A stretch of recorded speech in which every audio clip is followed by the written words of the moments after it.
దేశవ్యాప్తంగా రైతు సోదరుల్ని యూరియా కొరత వెంటాడుతూ ఉంది.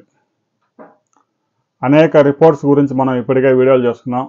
వ్యవసాయ రంగంలో ముఖ్యంగా ఈ రసాయన ఎరువులు గడిచిన 3 దశాబ్దాలుగా విచ్చలవిడిగా వాడడంతో భూసారం కోల్పోయాయి. ముఖ్యంగా తక్కువ ధరకు వస్తుందని చెప్పేసి యూరియా ఎక్కువగా వాడుతూ ఉన్నారు.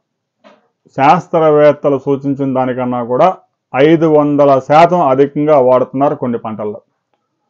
ముఖ్యంగా మిరప, వరి, మొక్కజొన్న, జొన్న, పసుపు పంటల్లో నత్రజని ఈ యూరియాని విచ్చలవిడిగా వినియోగిస్తూ ఉన్నారు. ఇక గడ్డి పెంచేందుకు అంటే పశుగ్రాసాలు పెంచేందుకు కూడా యూరియాని విపరీతంగా వాడుతూ ఉన్నారు అనేది రిపోర్ట్స్ ద్వారా తెలుస్తూ ఉంది. 400 నుంచి 500% అధికంగా వాడుతూ ఉన్నారు.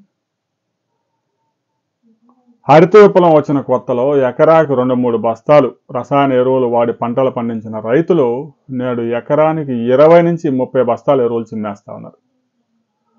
ఎప్పుడైతే భూమి ఉన్న రైతులు మొత్తం ఆ భూముల్ని కౌలుకి ఇవ్వడం ప్రారంభించారో కౌలుకి వచ్చిన వ్యక్తులు సాధ్యమైనంత ఎక్కువ పంట పండించాలనే ఉద్దేశంతో విపరీతంగా ఎరువులు ఉపయోగిస్తూ ఉన్నారు. ఈ నత్రజని ఎరువులు ఎక్కువగా ఉపయోగించడం వల్ల చీడపీడలు కూడా పెరిగిపోతూ ఉన్నాయి.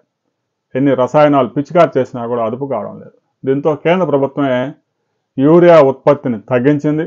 యూరియా వినియోగాన్ని తగ్గించాలని రైతులకి అవేర్నెస్ కార్యక్రమాలు కూడా చేపడతా ఉంది.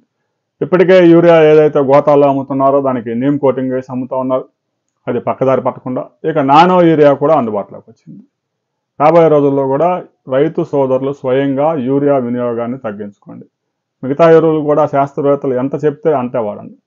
విపరీతంగా ఎరువులు వినియోగిస్తే రాబోయే రోజుల్లో భూములు నిస్సారంగా మారి పంటలు పండే అవకాశం ఉండదు. రైతు సోదరులు మీ ప్రాంతంలో పండించే పంటలకు ఎకరాకు ఎన్ని ఎరువులు బస్తాలు వేస్తూ ఉన్నారు అనే విషయాన్ని కామెంట్ చేయండి.